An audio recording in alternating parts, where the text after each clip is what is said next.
안녕하세요. 사연에 빠지다의 DJ 민영입니다.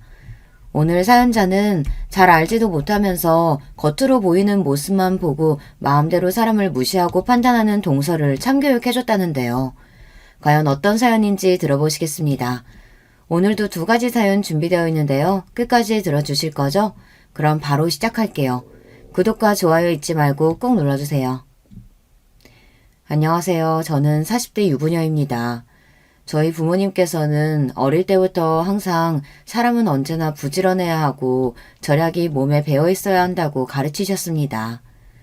부모님은 평생을 돈 버는 일만 하시며 살아서 그런지 온통 머릿속엔 돈밖에 없었어요. 모든 일상을 돈을 벌거나 돈을 아끼는 일에만 쓰셨죠.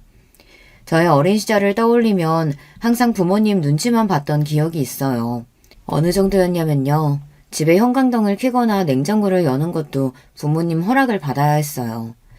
책을 보고 싶어서 제 마음대로 방에 형광등을 켜면 화를 내셨거든요.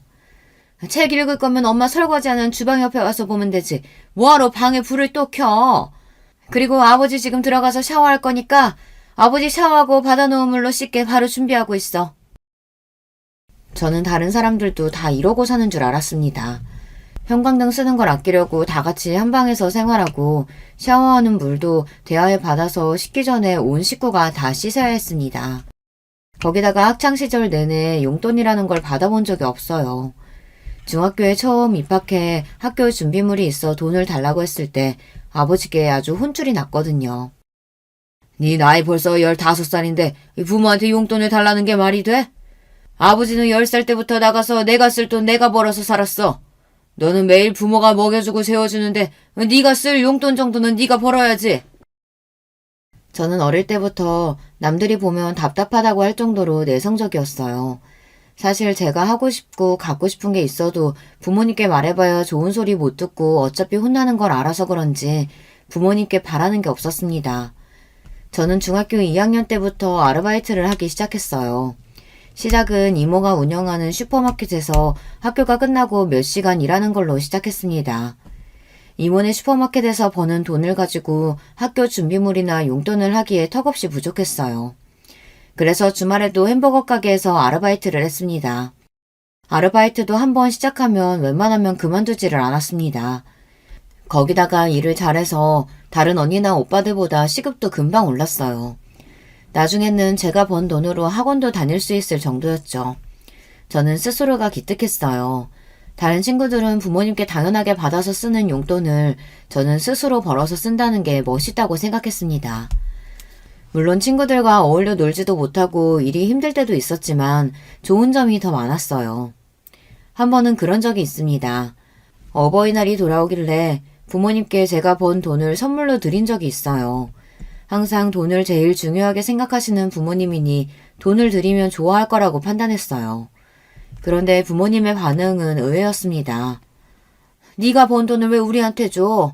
나중에 어른 돼서 혼자 살려면 돈이 얼마나 많이 드는데. 돈 허튼 데다가 쓸 생각하지 말고 다 저축해.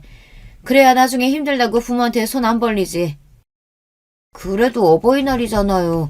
괜히 카네이션 같은 거 사오면 먹지도 못하고 금방 죽는 거 왜 사왔냐고 하실 게 뻔해서 그래서 돈으로 준비한 건데.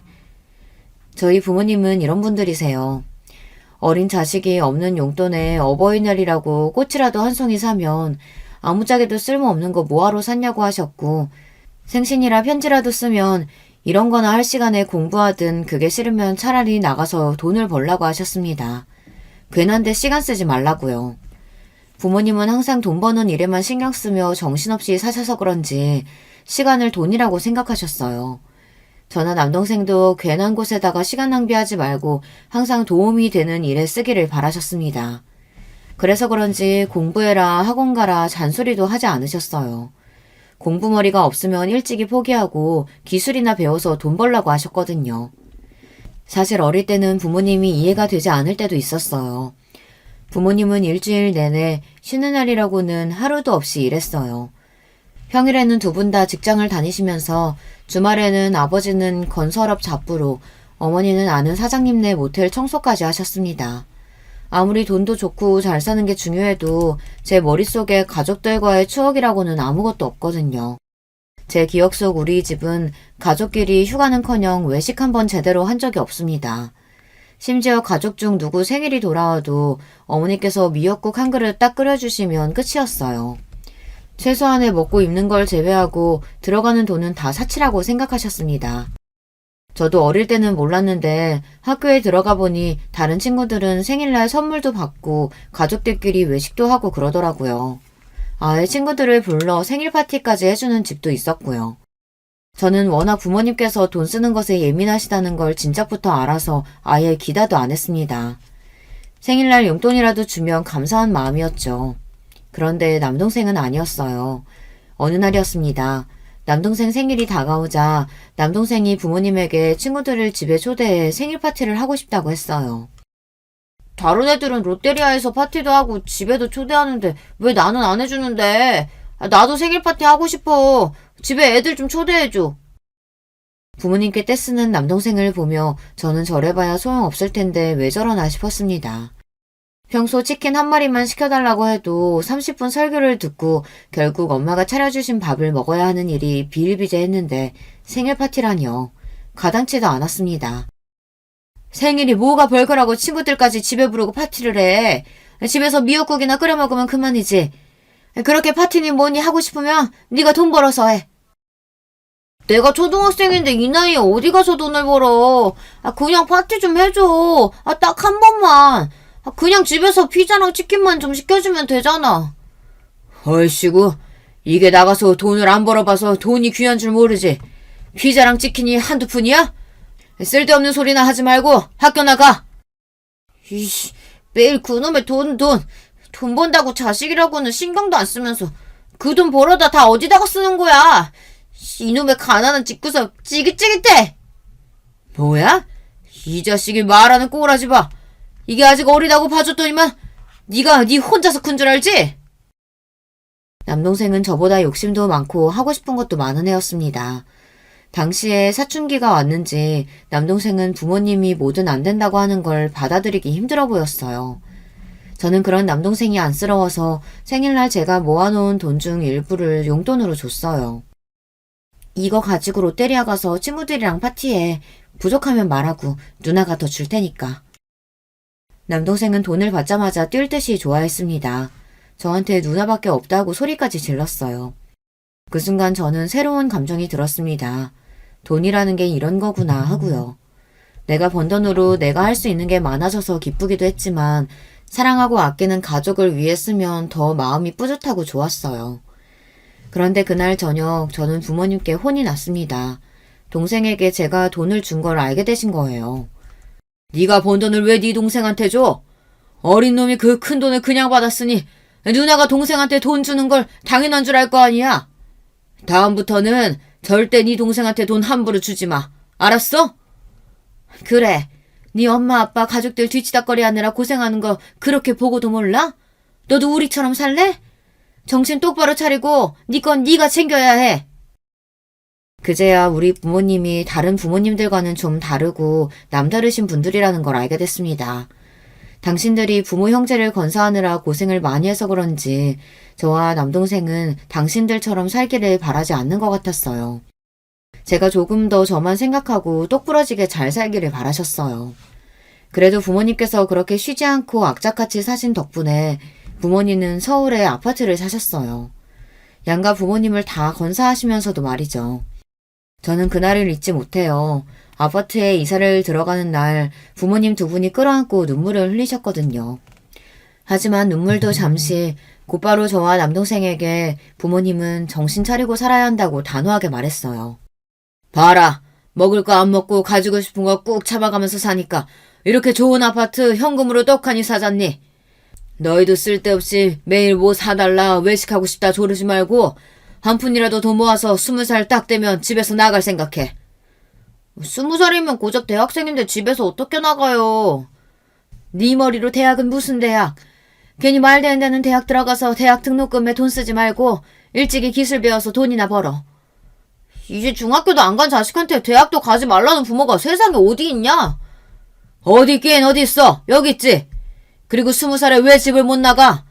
지금부터 일해서 벌면 월세 보증금 정도는 무조건 모아서 나갈 수 있지. 부모님은 언제나 저와 남동생을 독립적으로 키웠어요.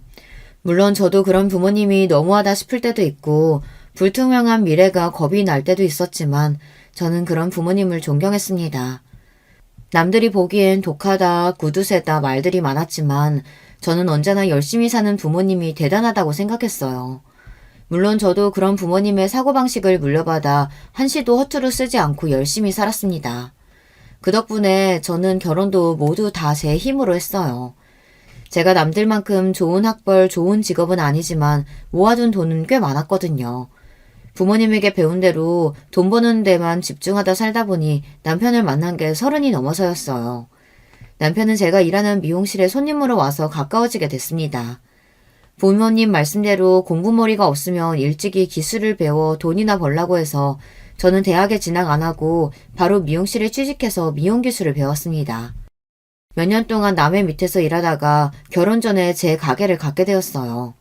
물론 대출에 월세를 내느라 정신없었지만 그래도 결혼한 이후에는 날로 단골도 늘고 매출도 점점 좋아져서 다행이다 싶습니다. 저는 조금 늦은 결혼이었지만 그래도 결혼 생활에 만족하며 살고 있어요. 남편은 작은 중소기업에 다니고 있었고 시부모님도 좋으십니다. 친정 부모님은 조금 더 돈 있고 여유 있는 집에 시집가길 바라셨지만 저는 남편과의 결혼이 만족스러웠어요. 부모님께 일일이 말씀드리지는 않았지만 사실 제가 좀 남들이 보기에 궁상맞은 게 있어요. 아무래도 평생 절약이 몸에 밴 상태로 살아서 그런지 남들보다 유난한 부분이 있기는 합니다. 그래서 연애를 하거나 친구들과의 사이에서 문제가 있었던 적이 많은데요. 남편을 만나기 전 만난 남자친구와 사귈 때 일이에요. 저도 부모님이 외식하기를 꺼리시고 매번 집에서만 밥을 먹는 게 불만이었던 시절이 있었는데 막상 저도 제가 성인이 돼서 혼자 살다 보니 외식하는 돈이 그렇게 아깝더라고요. 제 돈이 아니라 친구 돈이나 남자친구 돈이라도 아까웠어요. 그래서 저는 남자친구가 생기면 밖에서 데이트를 안 하고 거의 제가 사는 집으로 데려와 밥도 먹고 커피도 집에서 마셨어요. 밖에서 쓰는 돈이 아까워서요. 남자친구나 친구들도 처음엔 그런 저를 신기하기도 하면서 좋아했어요. 부지런하고 알뜰하다고 좋아했습니다. 그런데 시간이 지날수록 좋아만 하지는 않더군요. 한 번은 그런 적이 있습니다. 제가 외식도 안 좋아했지만 특히나 영화관에 가는 걸 더 싫어했어요. 그냥 앉아서 큰 대형 화면으로 나오는 영화나 보는 건데 왜 굳이 비싼 티켓을 사서 보는지 이해가 안 되더라고요. 더군다나 영화관에 들어가면 그냥 들어가지 않잖아요. 팝콘도 사고 콜라도 사야 하는데 그 가격이 슈퍼에서 사는 것보다 훨씬 비싸니 아까웠습니다. 그런데 당시에 만나던 남자친구가 영화를 좋아했어요. 최신작은 무조건 극장에 가서 봐야 했습니다. 저도 처음엔 그런 남자친구가 이해가 안 돼서 굳이 영화관에 뭐하러 가냐고 나중에 다 TV에서 해줄 테니 그때 보자고 했습니다. 텔레비전에서 해주려면 오래 기다려야 하기도 하고 집에서 보면 느낌이 다르잖아. 나는 영화관에서 영화 보는 돈 하나도 안 아깝더라. 내가 쏠 테니까 그냥 같이 가. 남자친구가 그렇게까지 말을 하니 저도 그 남자친구를 만날 때는 할 수 없이 영화관에 자주 가게 됐어요. 그런데 아무래도 팝콘 값이 아까워서 그냥 갈 수가 없겠더라고요. 저는 집에서 전자레인지에 팝콘을 튀겨 봉지에 넣어갔습니다. 커피도 미리 집에서 보온병에 담아가고요. 저는 나름 뿌듯해서 남자친구에게 자랑했는데 남자친구는 그런 저를 보고 미간을 확 구기며 저에게 화를 냈어요. 내가 너 워낙 알뜰하고 절약하는 거 다 알고는 만났는데 이건 정말 못 봐주겠다. 사람이 적당히 할 줄 알아야지. 매일 오는 것도 아니고 가끔 한번 와서 영화 보는 거 꼭 그렇게 궁상을 떨어야겠어? 나 도저히 쪽팔려서 안 되겠다. 우리 그냥 헤어져. 그래도 꽤 오래 만난 남자친구였는데 그렇게까지 저를 창피해하는 모습을 보고 나니 저도 많이 무안하더군요. 그런 일로 남자친구와 정말 헤어지게 될 줄은 몰랐는데 남자친구는 단호했어요. 지금까지 참을 만큼 참았다면서 헤어지자고 했습니다. 남자친구와 헤어지고 저는 충격을 받아 몇 달 마음고생을 했어요. 거기다가 더 힘들었던 건 친한 친구에게 남자친구와 있었던 일을 이야기했는데 친구들의 반응이 서러웠다는 거예요. 안 그래도 너 너무 궁상맞게 굴어서 걱정됐던 게 한두 번이 아니야. 너희 부모님이 워낙 절약하시면서 산 거 아는데 너까지 다른 사람한테 그럴 필요 없지 않아? 나 같아도 매일 여자친구가 그러면 좀 지칠 것 같아. 그래, 우리도 말을 안 해서 그렇지. 너 맨날 우리 만날 때마다 명품 가방이라도 들고 오면 사치스럽다고 하고, 식당 갈 때마다 여기는 너무 비싸다. 이런 거 집에서 먹으면 반도 안 한다 하며 눈치 보고, 불편했어. 나는 힘들어서 너희한테 위로받으려고 한 얘긴데, 오늘 같은 날 꼭 그런 소리를 해야겠어? 너희 내 친구 맞아? 친구들 앞에서는 자존심이 상해서 난리를 쳤지만, 사실 제가 그 정도였나 반성하는 계기가 됐어요. 어린 시절부터 부모님이 지질이 궁상으로 저나 남동생에게 아끼라고 절약하라고 잔소리만 하던 게 그렇게 싫었는데 저마저 저도 모르는 사이 부모님과 같은 모습으로 살고 있다는 게 스스로 너무 싫고 자괴감이 들었습니다. 하지만 어쩌겠어요. 그러지 않으려고 남들처럼 평범하게 살려고 해도 하루아침에 달라지지는 않았습니다. 그래도 그나마 그때 이후로는 저도 충격을 받아 제 생각을 남들에게 강요하는 건 많이 나아졌지만 제 몸에 밴 습관은 잘 바뀌지 않았어요. 그런 저를 온전히 받아준 사람이 남편이었습니다. 남편은 남들이 다들 진료하는 궁상맞은 모습까지 이해해줬어요. 알고 보니 남편도 유난하다면 좀 유난한 부모님 밑에서 자라서 본인이 그런 부모님의 모습을 많이 닮았답니다. 싫어서 고치려고 해도 핏줄인지라 잘 안 고쳐진다는 걸 누구보다 잘 안대요. 시부모님은 친정부모님과 반대로 굉장히 헌신적인 분들이에요. 두 분 다 평범한 집안에서 태어나 평범한 직장 생활하며 살아오신 분들이라 모든 게 다 평범했어요. 그런데 자식들 교육에 관한 일이라면 수준에 맞지 않는데도 무리하게 해서 투자를 하시는 편이었대요. 남편은 어릴 때부터 그런 게 이해가 되질 않았답니다. 형편이 안 되는데도 시부모님들께서는 자식들 교육을 위해 빚을 내서 대치동으로 이사 갔답니다. 남편은 영 공부에 뜻이 없어 부모님의 기대에 부응하지 못하는데도 지원을 아끼지 않았대요. 그나마 남편 밑에 시동생이 공부를 잘했나 봐요. 그래서 시동생은 없는 살림에 고액 과외 학원까지 다니며 미국으로 유학까지 보냈답니다. 그 빚은 얼마 전까지 시부모님께서 갚으셨답니다. 덕분에 시부모님은 칠순이 다 된 연세에도 일하셨고 집도 서울 외곽으로 이사하셨어요. 그런 시부모님을 생각하면 남편은 답답하면서도 안쓰러워서 어떻게든 도와드리려고 많이 노력해요. 저는 그런 남편이 대견하고 멋있어 보였습니다. 남편도 저와는 다른 가정에서 자라서 그런지 오히려 저나 저희 친정 부모님을 더 대단하게 생각해요. 평소 저처럼 알뜰하고 똑부러지는 여자가 이상형이었답니다. 남편은 제가 하는 일을 다른 사람들처럼 지질이 군상이라고 생각하지 않았어요. 항상 제가 관리비를 절약하고 필요하지 않은 곳에 돈을 쓰지 않는 모습을 보며 오히려 저에게 알뜰하다고 칭찬해줬어요. 자기가 그렇게 열심히 산 덕분에 우리가 결혼할 때 이렇게 좋은 집 대출 하나도 없이 산 거잖아. 난 당신이 정말 대단하다고 생각해. 남편은 빈말이라도 항상 저에게 대단하다, 존경한다고 해줬어요. 저는 빈말이라도 남편이 해주는 말이 고마웠습니다. 이런 사람이다 보니 저는 남편이 버는 돈이 저보다 적고 시댁 형편이 넉넉하지 않는다고 해도 결혼 생활에 100% 만족했어요. 지금이야 작은 아파트에 살고 있지만 앞으로 둘이 노력하고 살다 보면 우리 부부는 훨씬 더 행복하게 살 수 있을 거라는 확신이 있었어요. 그런데 결혼 생활이라는 게 참 부부 둘이서만 좋다고 되는 건 아니더군요. 저에게는 시동생이 하나 있어요. 시동생은 제가 결혼하기 전에 미국에서 생활하고 있었기 때문에 사실 저도 몇 번 본 적이 없어요. 결혼식 때만 잠깐 한국에 왔다가 금방 다시 미국으로 돌아갔거든요. 시동생은 대학 때 유학 가서 쭉 미국에서 살았다고 하더라고요. 그런데 몇 년 전 시동생이 갑자기 하던 일을 그만두고 한국으로 들어왔어요. 외국에서 혼자 지내는 게 외롭다면서 가족들이 있는 한국에서 살고 싶다며 들어왔습니다.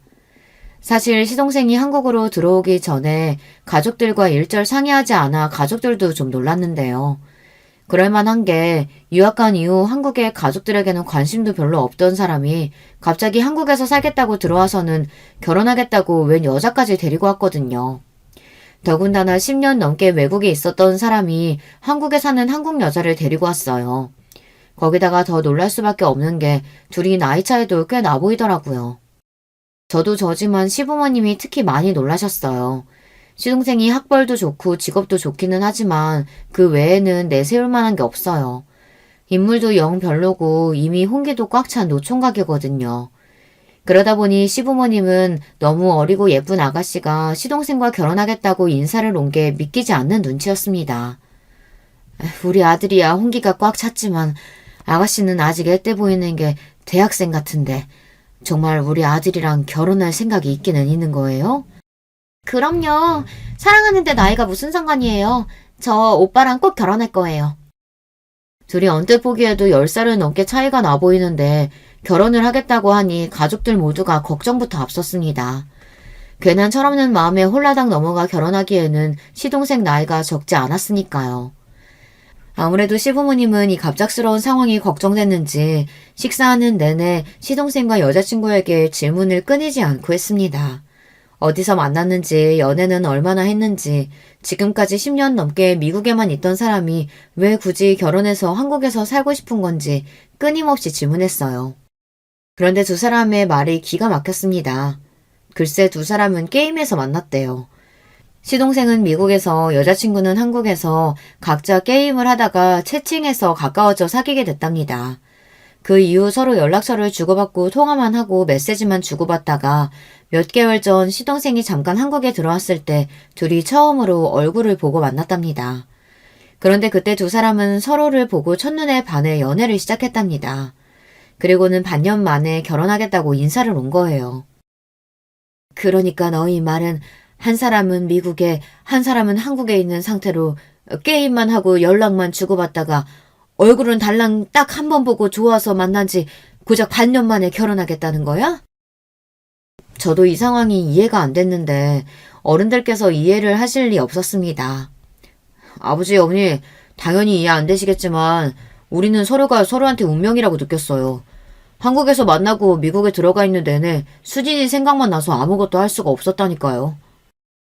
시동생은 여자한테 빠져도 단단히 빠져 있었습니다. 어른들 앞에서도 시동생과 여자는 서로 좋아서 어쩔 줄 몰라 했어요. 그 모습에 시부모님도 당황해서 말씀을 아꼈습니다. 그런데 저희 남편은 아니었어요. 아무래도 이 상황이 믿기지 않는지 미간을 잔뜩 구긴 채 돌직구를 던졌어요. 저기요, 수진씨. 얘가 미국에서 공부하고 회사도 좋은 회사 다니니까 능력도 있고 집에 재산도 좀 있나 보다 하고 기대를 했나 본데 전혀 아니에요. 우리 집 능력도 안 되는데 제가 공부를 잘해서 어머니 아버지가 등골 휘게 뒷바라지 한 거예요. 우리 집 아무것도 없어요. 남편은 시동생 여자친구가 시동생의 조건만 보고 인생 한번 펴볼까 싶은 마음에 호구 잡은 거라고 여기는 것 같았어요. 사실 그런 말도 한 게 시동생이 공부만 하느라 세상 물정도 잘 모르고 순진하기는 하거든요. 그런데 그때였어요. 시동생의 남편의 말에 기분이 상했는지 흥분해서 버럭 화를 냈어요. 형, 지금 무슨 소리라는 거야? 우리 수진이 이화여대 다니고 부모님도 외국에서 사업하셔. 절대 내 조건만 보고 결혼하겠다는 거 아니라고. 시동생이 억울하다는데 눌부짖으니 순간 시댁에는 정적이 흘렀습니다. 저랑 오빠 나이 차이도 많이 나고 만난 지 얼마 안 돼서 걱정하시는 거 잘 알아요. 그런데 저 그렇게 생각 없는 애 아니에요. 저도 어릴 때부터 유복하다면 유복한 집에서 곱게 자란 애라 남자 집안이니 직업이니 상관없어요.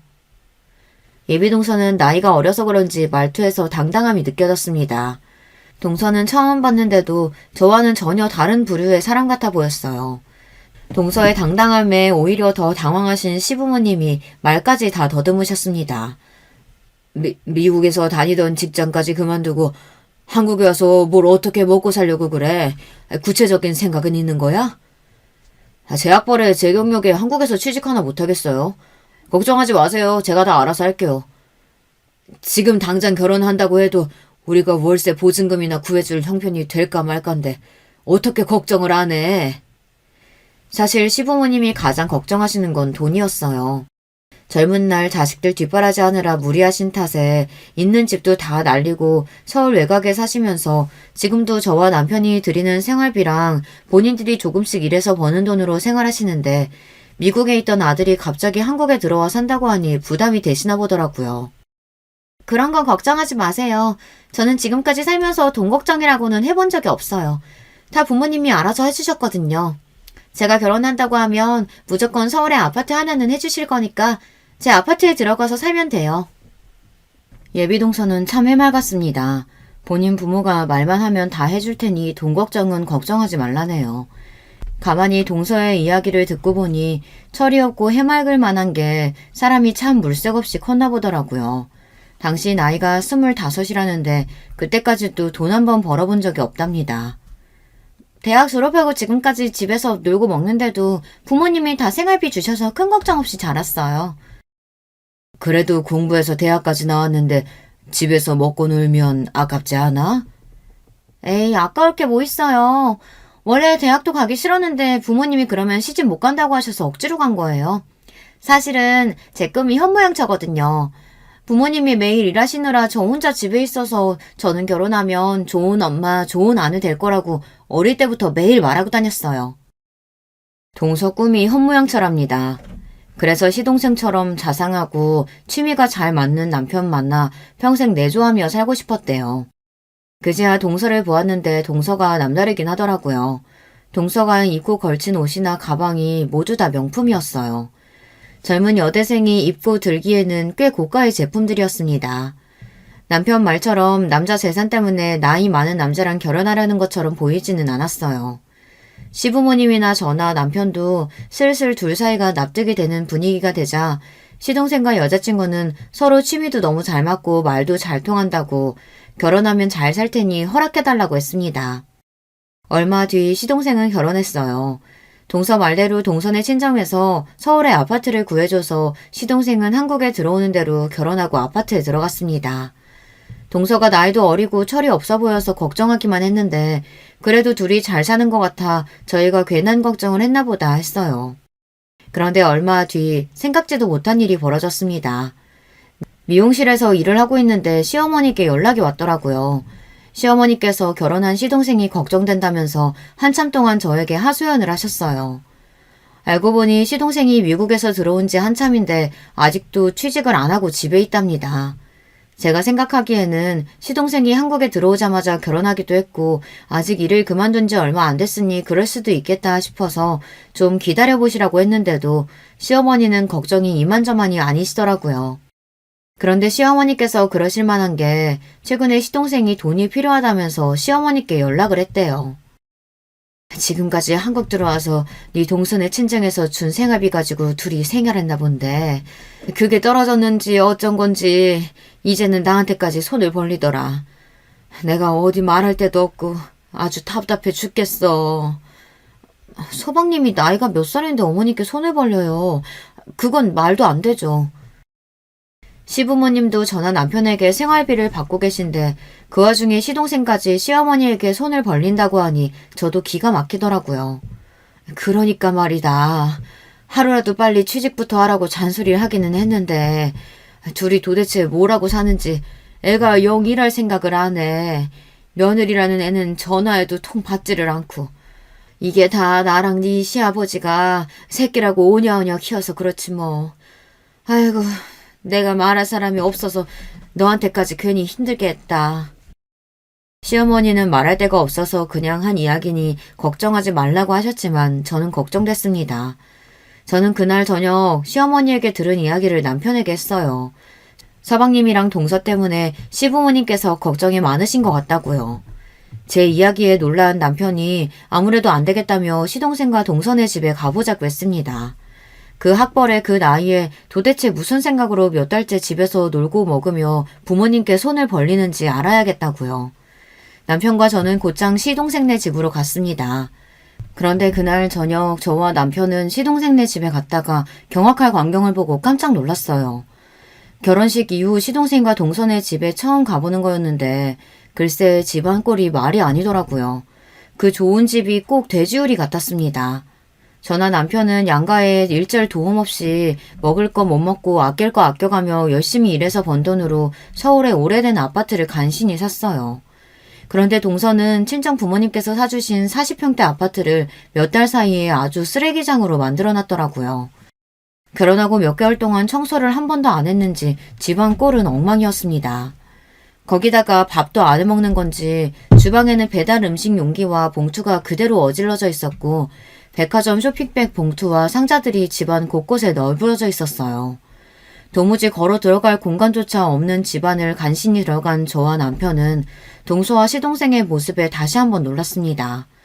방 하나를 아예 게임방으로 만들어놨는데 둘 다 거기서 몇 시간을 게임을 하는 건지 종일 그 안에만 있나 보더라고요. 집안꼴이 이게 다 뭐야? 설마 결혼하고 지금까지 이 꼴을 하고 산 거야? 저와 남편은 두 눈으로 보고도 믿기지 않는 광경에 입을 다물지를 못했어요. 둘 다 몰골이 패인이 따로 없더라고요. 순간 동서와 시동생이 했던 말들이 떠오르면서 저는 코웃음이 다 튀어나오더군요. 동서, 꿈이 현모양처라고 하지 않았어? 아무리 신혼이라도 그렇지 집안꼴이 이게 다 뭐야? 둘 다 집에 있으면서 청소는 하고 살아야지. 어려도 한참 어린 동서에게 저도 꼰대처럼 싫은 소리는 하기 싫었지만 이건 해도 해도 너무했어요. 둘이 취미가 잘 맞아서 좋다고 그러더니만 둘이 몇 개월 동안 내내 게임만 하고 있었나 보더라고요. 그때였어요. 본인들 꼬라지는 생각도 안 하고 저와 남편이 다짜고짜 여기까지 온 게 기분이 나빴는지 시동생과 동서 표정이 일그러져 있었어요. 우리가 어떻게 살든 무슨 상관이라고 형이랑 형수가 연락도 없이 멋대로 들이닥쳐서 잔소리래요. 잔소리 할만 하니까 하는 거지. 네 멋대로 살고 싶으면 네 인생에 책임을 지면서 살아야지. 이렇게 엉망으로 살면서 부모님께 손까지 벌리면 도대체 어쩌자는 거야? 남편은 시동생이 한심하다는 듯 한숨을 쉬었어요. 그러자 옆에서 가만히 있던 동서가 나서더군요. 아주버님, 자식이 힘들면 부모한테 손도 벌릴 수 있지 뭘 그러세요. 저희 친정에서 계속 도와주시다가 부모님이 좀 화가 나서 몇 달 동안 생활비가 안 들어와서 그러는 거예요. 금방 다시 생활비 들어오면 아무 문제 없어요. 그거 조금 도와달라고 했다고 이렇게 쪼르르 달려오신 거예요? 동서는 보면 볼수록 생각이 참 없습니다. 아무리 스스로 돈 벌고 살아본 적이 없어도 그렇지 부모에게 아직도 돈을 받아 쓰는 거에 대해 전혀 부끄럽지가 않은가 봐요. 문제는 시동생도 마찬가지였습니다. 동서는 나이라도 어리죠. 30대 중반이 넘은 시동생까지 집에서 빈둥거리며 게임이나 하고 있으니 기가 찰 노릇이었습니다. 동선의 친정 부모님도 외국에만 계시다 얼마 전에 한국에 들어오신 김에 동선의 집에 왔었는데 이 꼴을 보고 놀라 화를 내셨대요. 그래서 더는 돈을 안 주겠다고 하신 거랍니다. 이 지경이 됐으면 둘 다 정신을 차리고 살았어야 했는데 아직도 정신을 못 차린 것 같았어요. 재수씨네 집안 사정에는 나는 관심 없고요. 우리 부모님은 두 분 사시기도 바빠서 도와줄 형편 안 되니까 돈이 필요한 거면 둘이 알아서 해요. 괜히 안 그래도 힘드신 우리 부모님 더 힘들게 하지 마시고요. 남편은 본인 할 말만 하고 바로 나올 생각이었습니다. 그 집에 한시도 있고 싶지 않다고요. 그런데 그때 동서도 우리말에 자존심이 상했는지 안 해도 될 말을 굳이 하더군요. 아, 우리가 시부모님한테 손 벌리면 형님이랑 아주버님이 힘드시니까 이 늦은 시간에 굳이 여기까지 오신 거구나.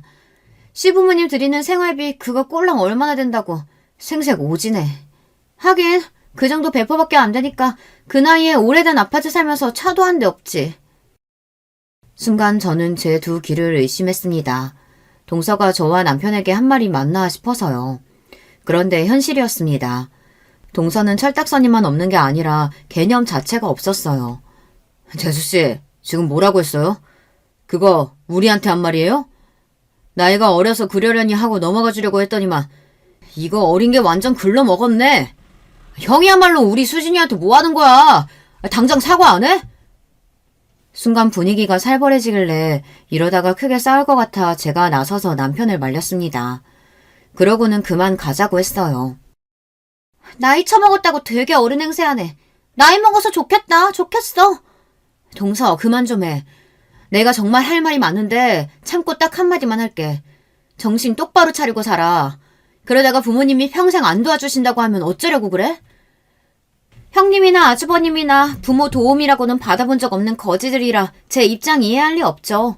우리 부모님은 내일이라면 벌벌 떠시는 분들이라 금방 다시 도와주실 거예요. 그러니까 남 걱정하지 말고 두 분이나 잘 먹고 잘 사세요. 거지 주제에 누가 누굴 걱정해. 선을 넘는 동서의 행동에 화가 난 남편이 동서에게 달려들려고 했지만 저는 후다닥 남편을 집 밖으로 내보냈습니다. 그러고는 저도 밖으로 나왔어요. 그날 밤 저와 남편은 잠도 제대로 자지 못했습니다. 동서와 시동생의 행동에 너무 실망하고 화가 나서요. 그 이후 저와 남편은 일절 시동생과 동서의 일에 신경 쓰지 않기로 했어요. 가끔 시어머니께 연락이 와서 동서와 시동생을 걱정하는 말을 하셔도 한 귀로 듣고 한 귀로 흘리고 있습니다. 물론 듣다 보면 저도 짜증이 나고 이해가 안 되는 일 투성이었어요. 한 번은 시동생이랑 동서가 부부싸움을 하고 시동생이 집을 나와 시댁에 왔나 보더라고요. 시어머니께서 둘째는만 보면 속이 뒤집힌다고 힘들어 하셨어요. 내 아들도 나이 헛먹고 철이 없어서 큰애 너처럼 야물딱지고 똑똑한 색시 얻었으면 했는데 저렇게 둘 다 철이 없어서 매일 싸우고 징징거리니 큰일이다. 둘이 똑같은 게 아주 천생연분이에요. 다른 사람 말을 일절 안 들으니까 어차피 말해봐야 소용없어요. 어머님도 너무 걱정하지 마시고 자꾸 서방님 받아주지 마세요. 그래봐야 어머니만 힘들어요. 매일 자식 걱정에 잠 못 이루시는 시부모님이 안쓰러웠지만 저는 더는 동서와 시동생 일에 신경 쓰지 않기로 했습니다. 신경 써봐야 저만 피곤하니까요. 그로부터 얼마 뒤 무슨 일인지 동서에게 먼저 연락이 왔습니다. 동서는 시부모님께 고마운 일이 있어 본인이 제대로 크게 한턱을 쏠 테니 저와 남편도 오라고 했어요. 저번에 제가 친정부모님하고 싸우고 예민해서 형님하고 아주머님한테 실수했어요. 이번 기회에 제가 크게 밥 살 테니까 와서 드시고 푸세요. 동서네 집에서 싸우고 온 지 몇 달이 지나서야 동서에게 연락이 온 거예요. 동서는 본인이 실수했다고 인정하며 본인이 밥을 살 테니 나오라고 했습니다. 남편과 저는 못 이기는 척 약속 장소에 갔어요. 동서가 생각 없고 개념 없는 거야 진작 몰랐던 것도 아니고 이제 다 가족이니 윗사람으로서 너그러운 마음으로 이해해 줄 생각이었습니다. 그런데 역시나 사람은 고쳐 쓰는 게 아니에요. 동서는 구제불능이었어요. 애초에 모르는 게 많아서 말이 통하지를 않았습니다. 그날 약속은 시작부터 문제가 있었어요. 아무리 동서가 밥을 사기로 했어도 다 같이 만나기로 했으면 같이 상의해서 약속 날짜나 시간을 잡아야 하잖아요. 그런데 동서는 자기 마음대로 평일 오후 5시로 식당 예약을 했더라고요. 저희 남편 퇴근 시간이 6시고 저는 가게 문을 닫는 시간이 8시인데 말이죠. 아무래도 시간을 바꿔야 할 것 같아서 제가 동서에게 따로 연락했어요. 시간이 아무래도 안 맞을 것 같아서 바꿀 수 있냐고요. 그러자 동서가 대뜸 하는 말이 기가 막혔습니다. 제가 요즘 간헐적 단식 다이어트 하고 있어서 무조건 저녁을 6시 이전에 먹어야 해서요. 그럼 우리가 먼저 가서 먹고 있을 테니까 아주버님이랑 천천히 오세요. 순간 저는 말문이 막혔습니다. 저는 시간을 바꿀 수 없는 무슨 대단한 이유라도 있는 줄 알았어요. 그런데 동서 본인이 다이어트 중이라 시간을 바꿀 수 없다네요.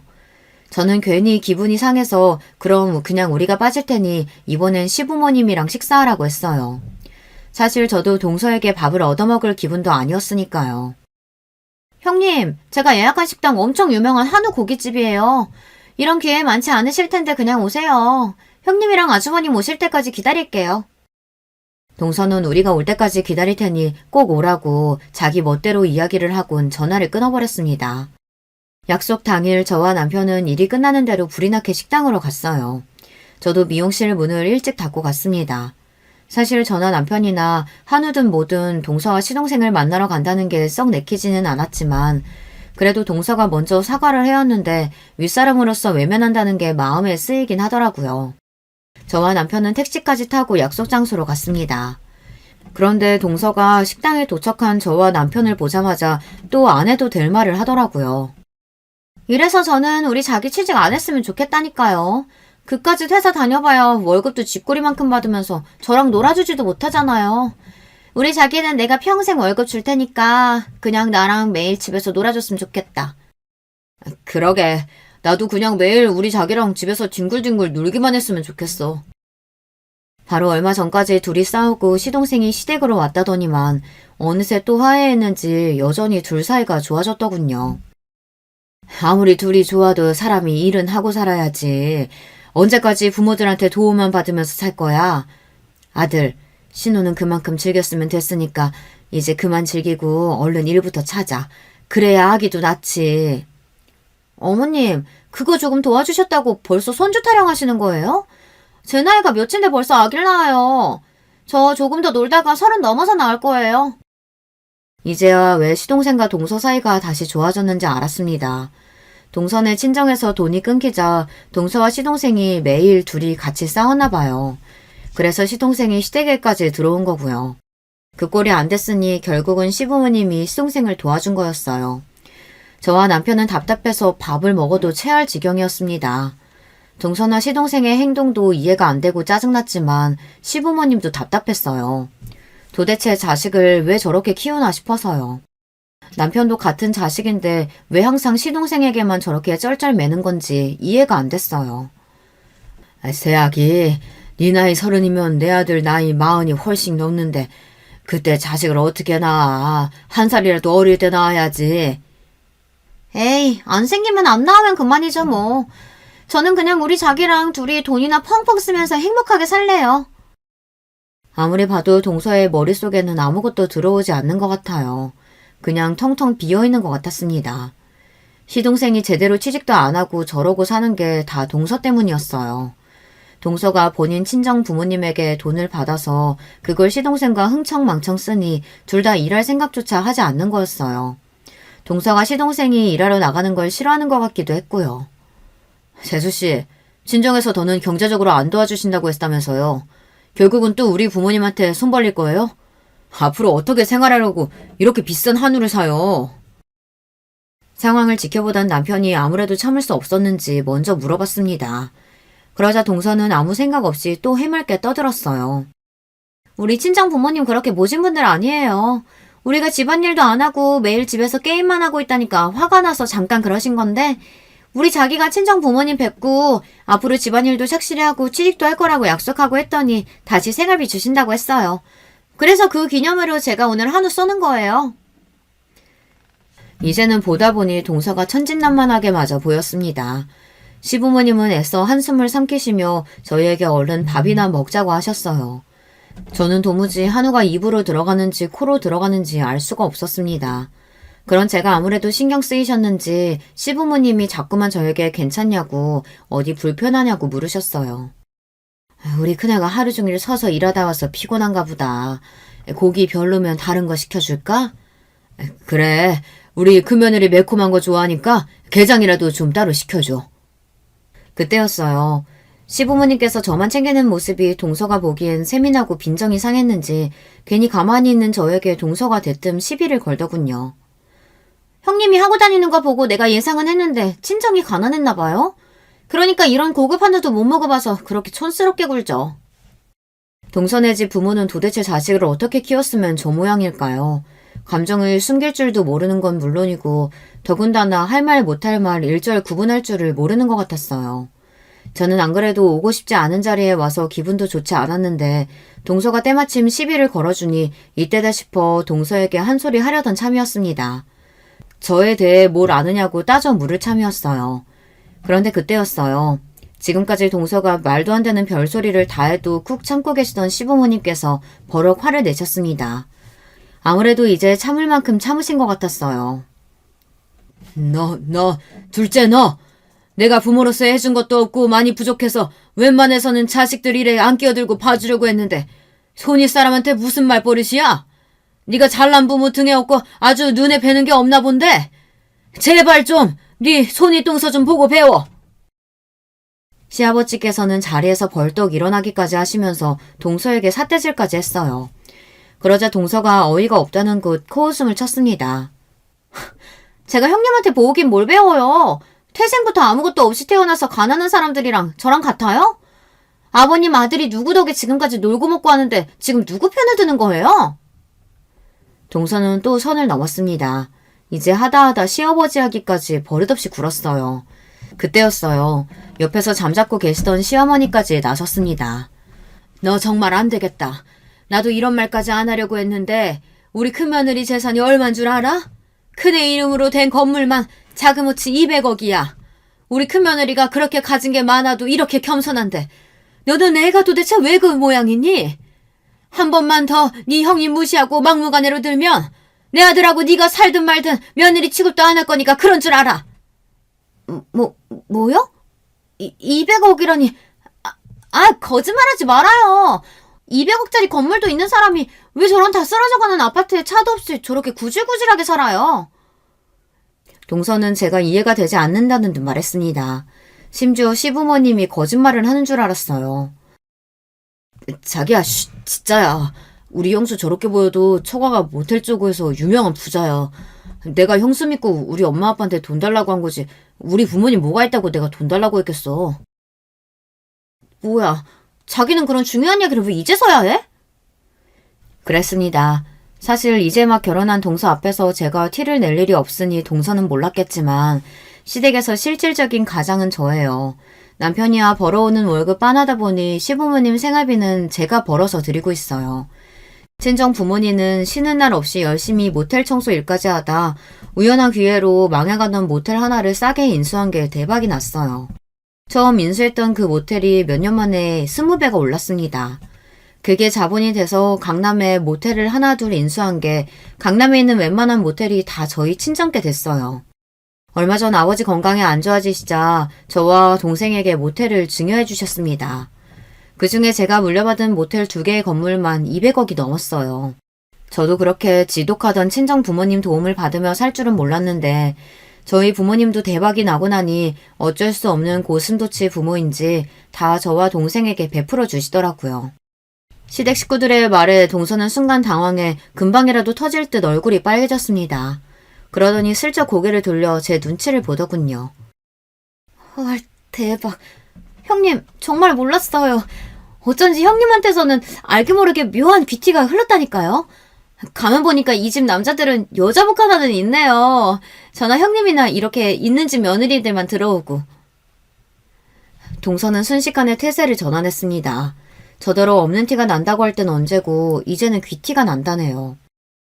내가 동서랑 같은 수준으로 엮이는 거 난 기분 나쁜데.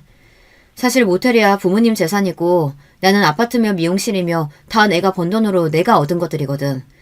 그리고 난 부모님 재산 자식이라고 넙죽 받을 생각 없어. 동서랑 같은 사람으로 엮지 마. 어머머, 우리 형님 대단하시다. 저 같으면 모텔 물려받아서 편하게 살 텐데 자기 사업까지 하시고 존경해요. 그날 이후 동서와 제 사이는 많이 달라졌습니다. 동서는 저를 볼 때마다 깍듯하게 90도로 인사하며 형님 하고 따라다녀요. 거기다가 신기한 건 저더러 미용 기술을 가르쳐달랍니다. 친정부모님이 언제까지 그렇게 놀기만 할 거냐고 평생 그렇게 빈둥거릴 생각이면 절대 지원 안 해주신다고 선언하셨어요. 그래서 제가 형님네 미용실에서 기술 배운다고 했어요. 그러니까 형님이 저 기술 좀 가르쳐주세요. 제가 형님한테 충성하고 잘할게요. 동서는 무슨 바람이 불었는지 자꾸만 미용실에 찾아와서 기술을 가르쳐달랍니다. 그래야 친정 부모님이 지원을 해준다고 했다네요. 덕분에 저만 골치가 아프게 생겼어요. 저는 됐다고 안 가르쳐줄 거라고 몇 번 돌려보냈는데 동서는 벌써 한 달째 미용실에 나와요. 청소라도 한다고 앞에서 알짱알짱 거리는데 거슬려 죽겠습니다. 사람이 참 눈치도 없고 물색이 없어요. 제가 요즘 동서를 보며 가정교육의 중요성을 아주 뼈저리게 느끼고 있습니다. 자식 교육을 잘못 시키면 여러 사람한테 민폐예요. 여러분 생각은 어떠세요? 사람 고쳐 쓰는 거 아니라는데 동서가 제가 가르친다고 변하기는 할까요? 저보다 인생 선배인 여러분들께서 댓글로 조언 주시면 제가 읽어보고 참고하도록 하겠습니다. 기나긴 저의 인생 이야기 끝까지 들어주셔서 감사해요. 여러분의 가정에는 항상 즐거운 일만 가득하시길 바랄게요. 여러분, 두 번째 사연 시작하기 전에 좋아요, 구독 꼭 눌러주실 것. 그럼 두 번째 사연 바로 시작합니다. 저는 아버지, 어머니 그리고 저까지 이렇게 셋이 같이 살았습니다. 그렇게 좋지도 나쁘지도 않은 평범한 집안이었다고 생각합니다. 그러나 제가 중학교에 올라갈 때쯤 어느 날 어머니가 집을 나가셨습니다. 이유는 자세히는 알 수 없었습니다. 다만 그때쯤에 제 기억 속에는 어머니가 집을 나가시기 전날 아버지와 어머니 두 분께서 크게 싸우시던 모습이 남아 있습니다. 늦은 밤 고성이 오가는 통에 잠에서 깨어난 제가 방문을 살짝 열고 밖을 보았을 때 아버지께서 어머니를 향해 손을 올린 것을 봤었죠. 그 장면 때문에 며칠이 지나도록 어머니께서 집에 돌아오질 않으셔도 물어볼 생각도 못하고 그저 아버지의 손찌검으로 인해 어머니가 도망을 가신 거구나 하고 자연스럽게 생각했습니다. 하지만 아버지께선 제가 성인이 되도록 제게 손찌검하신 적이 단 한 번도 없었습니다. 아버지는 엄한 분이셨지만 동시에 다정하신 분이셨습니다. 제게 중요한 날이면 늘 날짜를 맞춰 꼭 회사를 쉬고 저와 함께 해주셨습니다. 중학교식부터 고등학교 졸업식까지 빠짐없이 저와 같이 있어주셨고 덕분에 저는 항상 아버지와 사진을 찍으며 추억을 남길 수 있었습니다. 가끔 그때 찍은 사진들을 보면 어머니의 빈자리를 느끼지 않게 해주시려는 것처럼 제 어깨에 든든하게 팔을 두르고 열성적으로 웃고 계셨죠. 운동회 때나 수학여행 때에는 아버지께서 늘 손수 도시락을 싸주시기도 하셨습니다. 그런데 아버지께서 음식을 짜게 먹으시던 편이셔서 도시락으로 싸주시던 김밥이 늘 짰던 기억이 납니다. 지금 와서 생각해보면 참 못난 짓이었지만 매번 도시락을 남겨놓고 배불러서 다 못 먹었다고 거짓말을 했던 적도 있습니다. 이것도 지나고 보니 다 추억이네요. 아버지께선 중소기업에 다니셨는데 중산층이라고 하기엔 조금 부족하지만 둘이 살기엔 나름대로 풍족하게 돈을 버셨던 것으로 기억합니다. 하지만 제가 대학에 들어갈 때쯤 나름 이름 있는 대학에 합격한 터라 돈이 많이 필요했습니다. 아버지께선 제게 등록금 걱정은 말라며 낮에는 회사원으로 밤에는 대리기사 운전 일을 하시면서 돈을 버셨습니다. 그 돈으로 제 대학 등록금도 마련해 주셨고요. 아버지의 든든한 후원 덕분에 저는 무탈하게 대학을 다닐 수 있었습니다. 저는 대학에 입학해 같은 대학 동기인 아내를 만나 연애를 시작했고 이후에는 대학을 잠시 휴학하고 군대도 다녀왔습니다. 대학 졸업 후에는 대기업은 아니지만 나름 이름 있는 기업에 입사했습니다. 회사에 다니기 시작한 뒤 여러모로 안정적이 된 저는 이제 아버지께 효도할 일만 있으리라 생각했습니다. 그 후 아버지께서 정년퇴직하시고 제가 드리는 용돈으로 생활하시기 시작한 지 얼마 안 돼요. 저는 대학교 때부터 사귄 아내와 결혼을 결심했습니다. 제가 군대에 입대했을 때도 고무신 거꾸로 신지 않고 꿋꿋하게 저를 기다려준 심성 착한 여자였습니다. 살면서 평생을 함께하고 싶은 여자는 그녀가 처음이었죠. 그런데 제 집안 사정을 알고도 아내의 부모님께서 절 받아주실까 고민되더군요. 저야 아버지께서 저를 어떻게 키워주셨는지 잘 알고 있었지만 한부모 가정에 대한 세간의 시선이란 게 만만치 않다는 것을 잘 알고 있었습니다. 그래도 계속 고민만 하는 것보다 직접 부딪히는 게 낫지 않겠습니까? 저는 두 눈 딱 감고 아내에게 모든 것을 솔직하게 털어놨습니다. 어릴 적 어머니가 집을 나가셔서 중학교 때부터 안 계셨고 이때까지 아버지께서 홀로 절 키워주셨단 이야기를 하니 이번엔 아내가 본인 집안 사정을 얘기해줬습니다.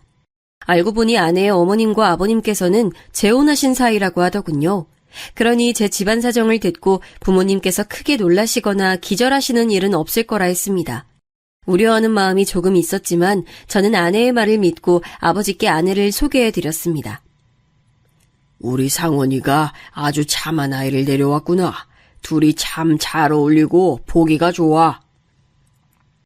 아버지께서는 아내를 보자마자 참하다며 얼마나 칭찬을 하셨는지 모릅니다. 아주 마음에 들어 하시는 모습을 보니 제 마음도 찢어. 그 후 아버지의 반응에 용기를 얻어 저도 아내의 집에 찾아가 아내 부모님께 인사를 올렸습니다. 장인 장모님께서도 저를 보고 상당히 흡족해 하셨고 이후에 조심스럽게 날을 잡아 상견례까지 치렀습니다. 그리고 저와 아내는 성공적으로 결혼식을 올렸고 신혼여행에 다녀온 뒤에는 저희 아버지를 모시고 저와 아내, 아버지 이렇게 셋이 함께 살기 시작했습니다. 젊은 나이에 시아버지를 모시고 사는 것이 부담됐을 텐데 아내는 별말 없이 전업주부로 집안 살림을 책임지는 동시에 아버지를 살뜰히 모셨고 저는 열심히 회사에 다니며 바깥일을 맡았습니다. 셋이서 같이 사는 동안 아버지께서 아내를 많이 예뻐하셨던 게 기억이 납니다. 제가 퇴근하고 돌아와 거실 바닥에 앉아 아내와 함께 도란도란 이야기할 때면 아버지께서는 늘 거실 소파에서 저희 부부를 보며 행복한 표정으로 이렇게 말씀하시곤 하셨습니다. 우리 상원이랑 며느리가 이렇게 함께 있는 모습을 보니 정말 행복하구나. 이대로 손주까지 본다면 정말 좋겠지만 지금도 충분하다. 이제 죽어도 여한이 없어. 아버지, 또 그 말이세요? 그런 말씀 마시고 오래오래 건강하셔서 손주도 보시고 결혼하는 모습까지 보셔야죠. 죽어도 여한이 없다는 말은 아버지 말버릇이나 다름없었습니다. 그런데 그 말이 씨가 된 것인지 아버지께서는 어느 순간부터 급격히 건강이 안 좋아지셨습니다. 결국 건강이 너무 악화돼서 병원에 입원하셔야 했죠. 아버지는 그렇게 몇 달 동안 병원에 입원해 계시다가 어느 날 밤 저와 아내 앞에서 돌아가셨습니다. 저는 세상이 무너지는 것처럼 슬펐지만 계속 슬픔에 빠져있을 여유는 없었습니다. 장례식 준비부터 아버지께서 살고 계시던 집의 처분까지 할 일이 많았기 때문이에요. 아버지께서는 돌아가시기 전에 유언을 남기셨는데 그중 하나는 예전부터 다 같이 살고 있던 집을 처분하고 그 돈으로 새 집을 구해 이사를 갔으면 한다는 것이었죠. 네 어린 시절이 고스란히 남아있는 집이지만 그렇기에 꼭 처분했으면 한다. 그리고 그 집에서 즐거웠던 기억만 가져갔으면 해. 저는 아버지의 유언을 듣고 어린 시절 열심히 절 키워주시던 아버지의 모습이 떠올라 죄송한 마음이 들었습니다.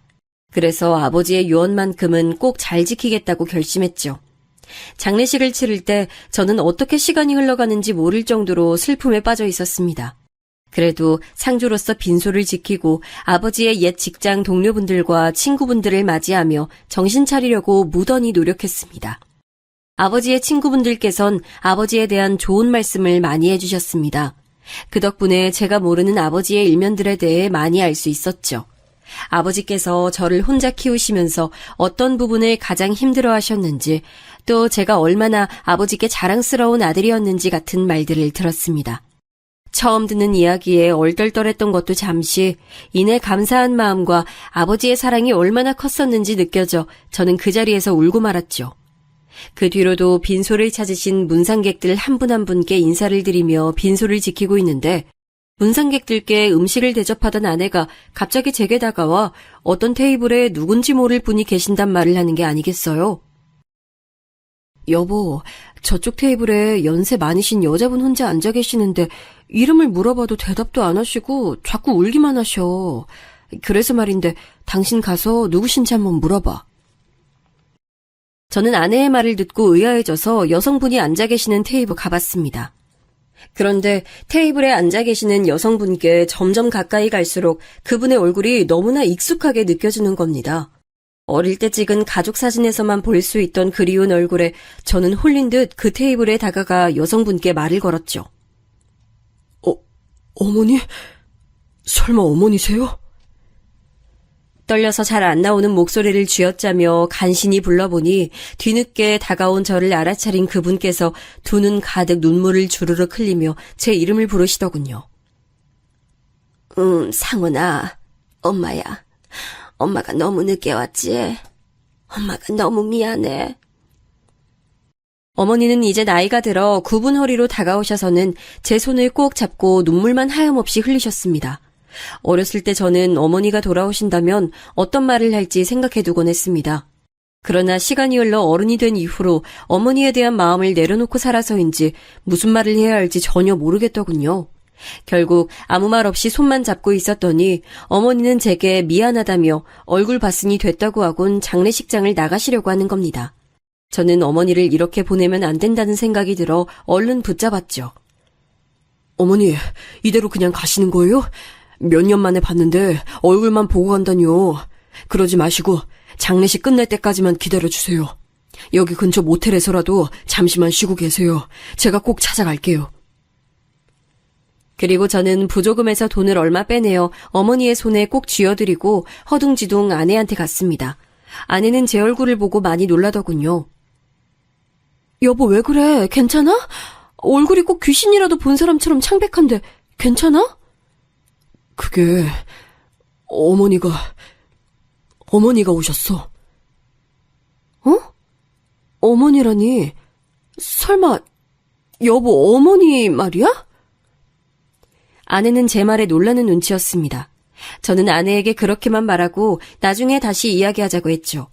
그 뒤로 정신없이 아버지의 장례식을 치르고 화장 절차까지 끝내고 난 후에야 저는 아내에게 자초지종을 설명할 수 있었습니다. 제 얘기를 다 들은 아내는 제게 이제 어떻게 하고 싶은지 물어보더군요. 나는 일단 어머니랑 대화를 해보고 싶어. 묻고 싶던 것도 많고. 그래, 여보 마음이 그렇다면 가서 대화를 해보자. 그동안 못했던 얘기도 많을 거 아니야. 저는 아내와 함께 차를 타고 장례식장 근처 모텔을 돌며 어머니를 찾아보기 시작했습니다. 다행히 운 좋게도 몇 군데 돌지 않고 금세 어머니를 발견할 수 있었죠. 저와 아내는 어머니가 계신 모텔방에 앉아 제대로 이야기를 나누게 됐습니다. 막막하긴 했지만 저는 띄엄띄엄 어머니에게 물었습니다. 그동안 어떻게 지내셨어요?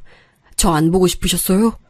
전 어머니가 참 많이 그리웠는데 왜 저 보러 한 번도 안 오셨어요? 제 물음에 어머니는 울먹이시며 제가 가지고 있던 궁금증을 하나씩 풀어주셨습니다. 그동안 어머니는 고향에 내려가서 살고 계셨답니다. 그러다가 건너 제가 결혼한다는 소식을 듣고 한 번 저를 찾아오셨지만 아버지께서 어머니에게 다시는 오지 말라고 으름장을 놓고 쫓아내서 저를 못 만났다는 거죠. 저는 어머니의 말에 큰 충격을 받았습니다. 어째서 아버지께서 어머니를 쫓아내셨던 건지 아무리 생각해도 알 수 없었죠. 저는 모든 게 의아했지만 그 부분은 조금 뒤로 하고 어머니와 그동안 못했던 대화를 더 나누고 싶었습니다. 하지만 모텔에서 지낼 수 있는 시간이 끝난 상태라 곧 나가야만 했지요. 그 자리에서 어머니는 제가 당신을 보기 싫다면 도로 고향으로 내려갈 생각이라고 말씀하셨습니다. 어렸을 때 봤던 모습과 달리 굉장히 지치고 수척해지신 어머니 모습을 보니 마음이 갈팡질팡하고 영 좋지 않았죠. 제가 어쩌지도 못하고 아내를 바라보자 아내는 망설임 없이 어머니께 먼저 며칠간만이라도 함께 집에서 지내는 건 어떻겠냐고 물었습니다. 저는 아내가 그리 말하니 고맙고 마음이 놓여 어머니께 며칠만 같이 지내자고 똑같이 말씀드렸죠. 다행히 어머니께서 그러마 하셔서 우리는 셋이서 집으로 향했습니다. 부동산에 내놓은 상태였지만 아직은 실거주 중인 집에 들어서자 엄마는 정말 오랜만에 집에 돌아왔다며 감회가 섞인 표정으로 눈물을 흘리셨습니다. 그리고 저는 기억이 나지 않는 제 어린 시절의 이야기를 해주셨습니다. 저 돌담에서 상원이가 넘어져서 얼마나 크게 울었는지. 우리 상원이는 어렸을 때부터 목청이 남달랐어. 아, 저기 화단에는 상원이 이모가 성원이 목이라고 앵두나무도 심었었어. 그때 정말 행복했었지. 그 옛날 엄마와 아버지, 저 이렇게 셋이서 살던 이야기를 듣자 저는 가슴이 울렁였습니다. 그렇게나 행복한 가정 속에서 살고 있었다면 도대체 왜 집을 나가셨던 건지 궁금했죠. 그래서 저는 그 자리에서 어머니께 조심스럽게 물어봤습니다. 어째서 아버지와 저를 버리고 집을 나가셨는지 말이죠. 그러자 어머니는 올 것이 왔다는 표정으로 저를 바라보시다가 천천히 대답해 주셨습니다. 사실 너희 아버지가 날 의심하는 일이 많았단다. 내겐 잘해주고 자상한 아버지였을지 몰라도 내겐 언제나 아내가 바람을 피우고 있을지 모른다고 생각하는 의심 가득한 남자였어. 그래서 안 보이는 곳에서 매번 내게 손을 올리는 일이 많았지. 그때 내가 너를 데리고 도망가지 않았던 건 네 아버지가 너만은 때리지 않을 거란 걸 알고 있어서였어. 게다가 엄마는 널 먹여 살릴 만큼 능력이 좋거나 돈을 잘 버는 것도 아니었으니 고생시킬 바에는 두고 가는 게 낫다고 생각했어. 이런 내 선택을 원망하니? 어머니의 말씀에 저는 모든 것을 납득할 수밖에 없었습니다. 어머니가 집을 나가시기 전날 밤 저는 아버지가 어머니께 손을 올리신 장면을 기억하고 있었으니까요. 그간 어머니가 겪었을 고충이 생생하게 느껴져 마음이 아팠습니다. 그럼 왜 그동안 제게 연락을 안 하셨어요? 제가 성인이 됐을 때는 한 번 정도는 해주셨을 수 있었잖아요. 그러자 어머니는 집에서 아버지를 피해 도망 나온 지 얼마 안 되었을 때는 아버지가 무서워서였고 그 뒤에는 제게 미안해서 도저히 연락하지 못했다고 하시더군요.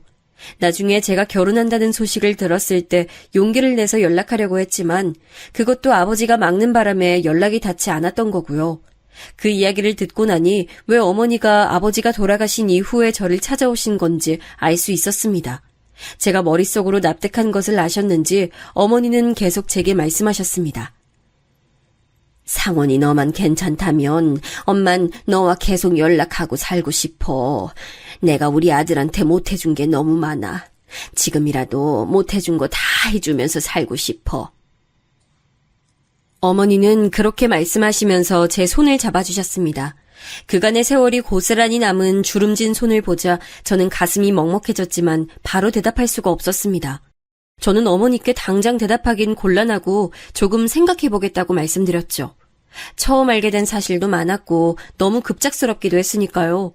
그러자 어머니는 제게 당신의 연락처를 알려주셨고 간간히 연락만이라도 하자고 말씀하셨습니다. 어머니는 이틀 정도 집에서 지내시다가 곧 고향으로 내려가셨습니다. 그 후 저는 아내와 집에 단둘이 대화를 나눴습니다. 아내는 혼란스러워 갈피를 못 잡는 제게 제 심정을 잘 이해한다고 했습니다. 여보, 난 언제나 당신 응원하고 도울 거야. 그러니까 걱정하지 말고 어떻게 하고 싶은지 천천히 생각해봐. 저는 제 사정을 이해해주는 아내에게 너무나 고마웠죠. 저와 결혼 후에 바로 아버지와 같이 살면서 신경 쓸 일도 많고 하루도 안 힘든 날이 없었을 텐데 언제나 제 편이 되어주겠다고 하니 얼마나 든든하던지요. 그래서 저는 조금 더 생각해보고 결론을 짓겠다고 아내에게 말했습니다. 그런데 어머니가 고향에 내려가신 지 채 3일이 지나기도 전에 연락이 온 겁니다. 미안해, 아들. 엄마가 지금 상황이 너무 안 좋아서. 근데 연락할 수 있는 사람이 아들밖에 없어서 이렇게 연락했어. 왜 그러세요, 어머니? 무슨 일이라도 있으신 거예요? 저는 어머니 전화를 받고 순간 너무 걱정됐습니다. 어머니께 사정을 들어보니 어머니는 그간 고향에서 작은 월세방에서 지내고 계셨는데 거기서 쫓겨났다고 하시는 겁니다. 원래 일하고 있었던 곳에서 사장이 월급을 차일피일 미루는 통에 월세를 못 내 몇 달이 밀렸고 결국 월세방의 보증금까지 전부 까먹은 바람에 내쫓겼다는 거죠. 게다가 월급을 밀리던 사장을 찾아가 보니 사장은 도망을 가버렸다고 하더군요. 당장 어디에서 먹고 자고 지낼지 눈앞이 깜깜한 상태에서 어머니는 연락할 사람이 저밖에 없어서 제게 연락을 하셨던 거고요. 저는 어머니께 일단 다시 서울로 올라오실 수 있겠냐고 여쭤봤고 어머니께서는 한번 움직일 차비는 남아있어 가능하다고 하셨습니다. 저는 어머니와 전화를 마친 뒤 아내에게 바로 상황을 설명했습니다. 상황을 들은 아내는 그럼 어머니와 며칠만이라도 같이 지내고 그 후엔 따로 방을 얻어드리는 것이 좋을 것 같다고 말하더군요. 덕분에 저는 어머니를 다시 집에 모셔올 수 있었습니다. 고작 며칠 안 봤는데 그 사이 어머니는 더 쪼그라드시고 더 기운 없어지고 볼품 없어지셨더군요. 그런 어머니의 모습을 보니 마음이 찢어지는 것 같았습니다. 그리고 어머니의 손에는 작은 배낭이 들려 있었는데 그게 그동안 어머니가 모은 살림 전부라고 하시더군요. 가슴이 어찌나 아프던지 억장이 무너지는 기분이었습니다. 어머니, 곧 따로 방을 얻어드릴게요. 그 전까지는 조금 불편하시더라도 여기 이 방에서 지내시면 돼요. 불편하게는 이 정도 방이 뭐 어때서? 엄만 너무 마음에 드는걸? 정말 고마워, 우리 아들. 엄마가 아들 덕분에 한시름 놨어. 그 뒤로 같이 살게 된 어머니는 당신이 가정부라도 되신 것처럼 청소며 빨래며 모든 집안일을 도맡아 솔선수범하셨습니다. 매일 새벽같이 일어나 바닥을 쓸고 닦으신 뒤 식사 준비까지 하시고 빨래도 해놓으시더라고요. 아내는 어머니의 그런 행동에 자신이 하면 된다고 극구 말렸지만 어머니는 그동안 저를 돌봐주지 못하셨던 시간을 보상이라도 해주시려는 것처럼 열심히 집안일을 하셨습니다. 저는 엄마의 그런 모습을 보니 미안하면서도 고맙고 안타까운 마음이 들었습니다. 하지만 연세도 있으신 분이 건강도 좋지 않으실 텐데 자꾸 그러시니 저도 마음이 편치 못해 어머니께 그러지 말고 그냥 쉬셔도 된다고 몇 번이나 말씀드렸습니다. 몇 번의 실랑이 끝에 어머니는 당신께서 머무시는 방만 청소하는 정도로 타협하기도 했습니다. 그렇게 일주일 정도가 지났을까요? 어느새 어머니가 계신 집이 익숙해진 저는 따로 방을 얻어 어머니를 모시기보다는 지금처럼 이 집에서 다 같이 살았으면 하는 마음이 생겼습니다. 하지만 이건 저 혼자 결정할 일이 아니었죠. 그래서 저는 어머니께서 잠드신 야심한 밤에 아내와 진지하게 대화를 나눴습니다. 여보, 혹시 이대로 어머니를 이 집에서 모시고 같이 지내는 것에 대해 어떻게 생각해? 여보에게 정말 못난 짓 하는 거 알지만 나 어머니를 다른 곳에 모시고 싶지가 않아. 그냥 이 집에서 모시고 살면서 보살펴드리고 싶어. 그 마음 이해해. 솔직히 어머님께서 달리 가실 곳도 없으시잖아. 그리고 난 여보가 그동안 어머님이 얼마나 보고 싶었을까 생각하면 마음이 짠해. 난 어머님과 같이 사는 거에 대해 이견 없으니까 당신이 원하는 대로 하자. 세상에 이런 여자가 또 어디 있을까요? 저는 아내가 정말 고마워서 울고 말았습니다. 시아버지에 이어 시어머니까지 모시는 게 어디 쉬운 일이겠습니까? 그런데도 제 마음을 헤아려준 아내에게 너무나 미안했죠. 앞으로 아내에게 더 잘하겠다고 마음먹은 후 저는 다음날 어머니께 이 집에서 같이 사는 것은 어떻겠냐 말씀드렸습니다. 그러자 어머니께서는 깜짝 놀라시더니 제게 너무나 고맙다고 말씀하시며 눈물을 보이셨습니다. 저도 마음이 먹먹해져 엄마의 손을 꼭 붙들고 한참이나 말을 잇지 못했죠. 아버지가 돌아가신 이후 오랜만에 느껴본 행복한 순간이었습니다. 어머니와 같이 지내기로 한 뒤 어느 날 어머니께서 주저하시다가 말을 꺼내시더군요. 없는 살림 긁어모아 챙겨서 오긴 했는데 지금 가지고 있는 겨울옷이 너무 해져서 혹시라도 남는 겨울옷이 있으면 당신께 좀 줄 수 없겠느냐고요. 저는 펄쩍 뛰며 그럴 수 없다고 말씀드렸습니다. 남는 옷을 드리는 게 아니라 새 옷을 사드려야 마땅한 일이었으니까요. 저는 어머니의 겨울옷을 사드리며 동시에 아버지께 다 못해드린 효도를 돌아오신 어머니께 해드리고 싶었습니다.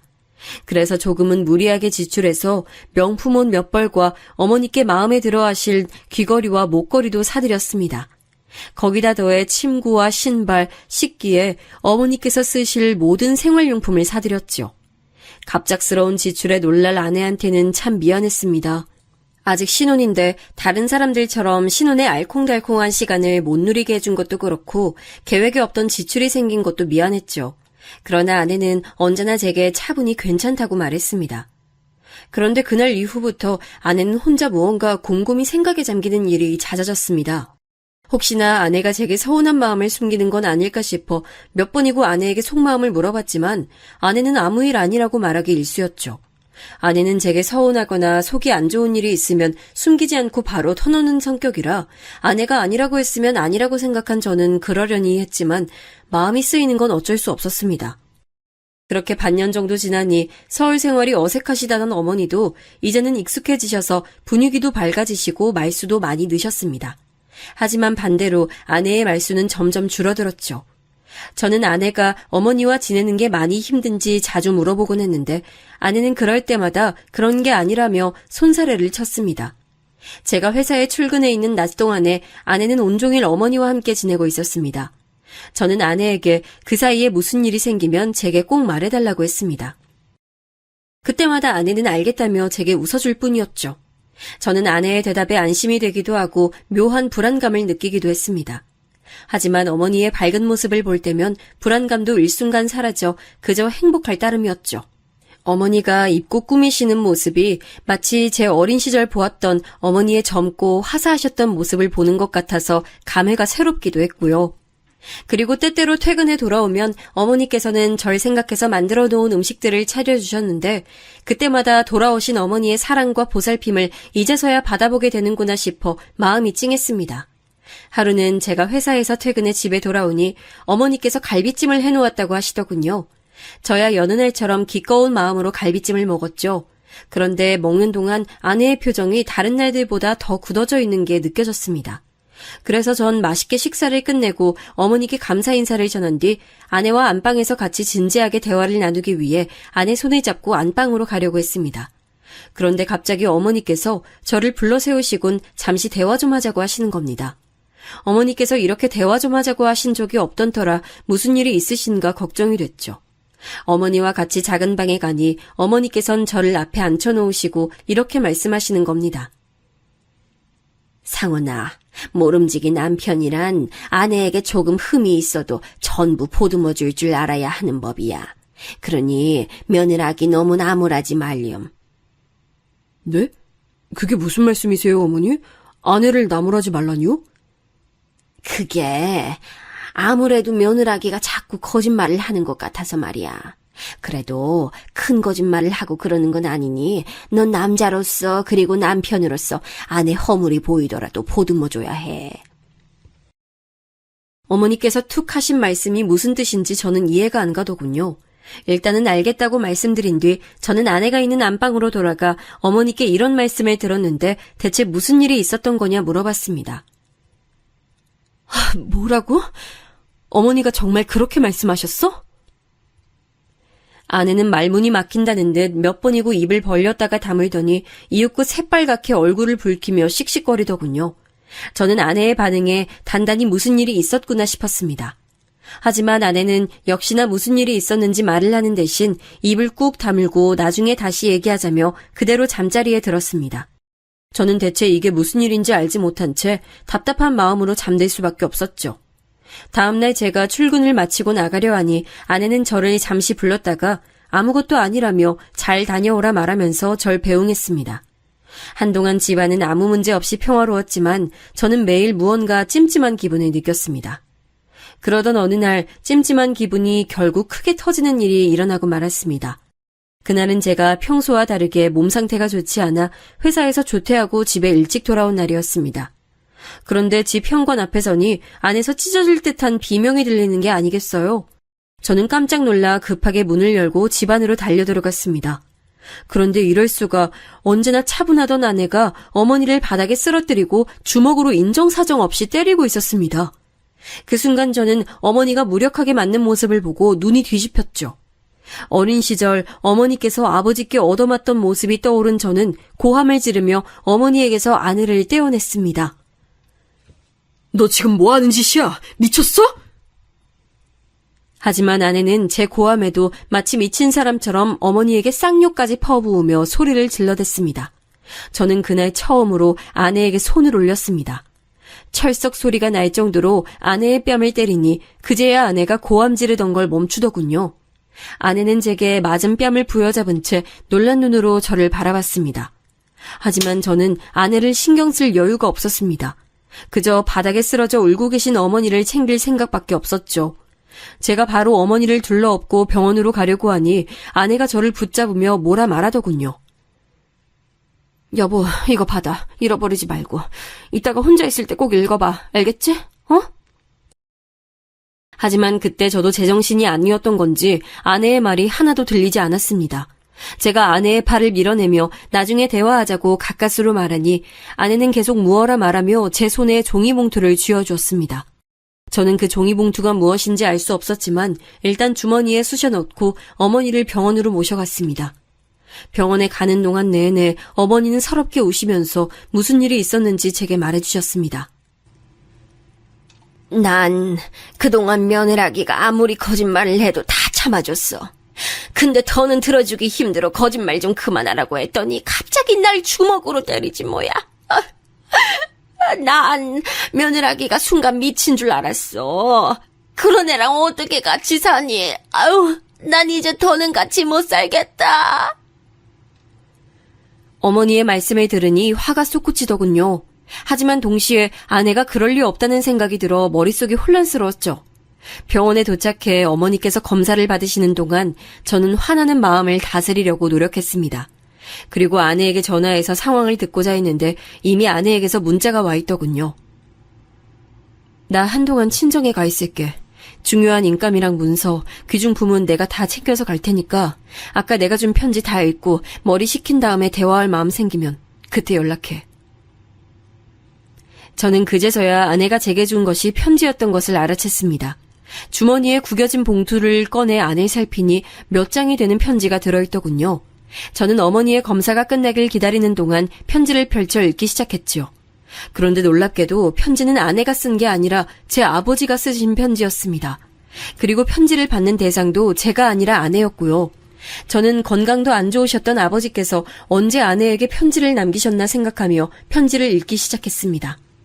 돌아가신 아버지께서 쓰신 편지를 두 손에 쥐고 읽자니 눈시울이 뜨거워지더군요. 편지의 초반에는 저와 결혼해준 아내에게 고마운 마음과 아들을 잘 부탁한다는 내용이 담겨 있었습니다. 떨리는 손가락에 억지로 힘을 주어 한자 한자 똑바로 써진 아버지의 글씨체를 보니 돌아가시기 전에 남겨놓으셨던 것이 분명했습니다. 당신께서 힘드신 것도 참아가시며 병상에 앉아 쓰셨을 걸 생각하니 가슴이 먹먹해지더군요. 그런데 편지의 중반부터는 전혀 상상도 못한 내용이 담겨 있었습니다. 그건 다름 아닌 어머니에 관한 내용이었습니다. 제가 이제껏 어머니께 들은 이야기와는 완전히 다른 내용이었죠. 아버지께서 남기신 편지 속에서 어머니는 행실이 옳지 못한 분이었습니다. 어머니는 제가 태어난 이후 동네에서 소소하게 벌어진 화투판을 시작으로 점점 손이 커지기 시작해 내기 도박은 물론 다른 마을로까지 가서 도박하는 등 원정 도박에도 손을 대셨다는 겁니다. 그러다 나중엔 아버지께서 통장에 모아둔 돈에 손을 대셨고 집안의 재산도 야금야금 빼돌려 도박에 쓰시다가 아버지께 들키셨고 이후에 다신 도박을 안 하겠다 약속하셨답니다. 그러나 약속하는 것도 잠깐, 어머니께선 도박판에서 돈을 따면 그 돈으로 분에 맞지도 않는 사치를 부리며 생색을 내고 이르면 이른 대로 본전을 찾겠다고 돈을 더 가지고 가서는 자꾸 잃어버리기만 하니 이제는 집착이 되어 도박을 끊지 못하셨다고 합니다. 아버지께선 어머니께 화도 내보고 달래기도 해봤지만 도무지 나아질 기미가 없어 깊은 시름에 빠지셨는데 급기야 어느 날 아버지께서 조부께 받은 선산을 제 명의로 돌려놓으려고 잠깐 땅 문서를 꺼내놓은 사이 어머니께서 들고 나가 도박으로 날려먹으신 걸 알게 되셨다고 합니다. 그날 아버지께서 처음으로 어머니께 손을 올리고 제정신이냐고 소리치며 싸웠다고 하더군요.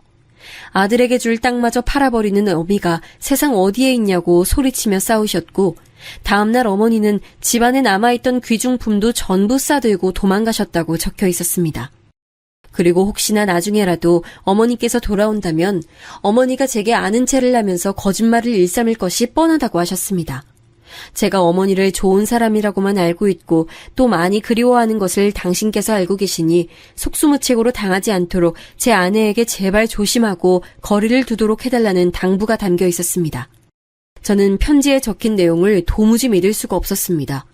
하지만 편지 속 필자는 아버지의 것이 분명했고 아내가 제게 건네준 것이니 진짜 아버지께서 남기신 편지라는 것은 알 수 있었죠. 술렁이던 가슴을 진정시키던 사이 어머니께서 검사를 끝마치고 나오셨습니다. 별다른 이상은 없다고 하더군요.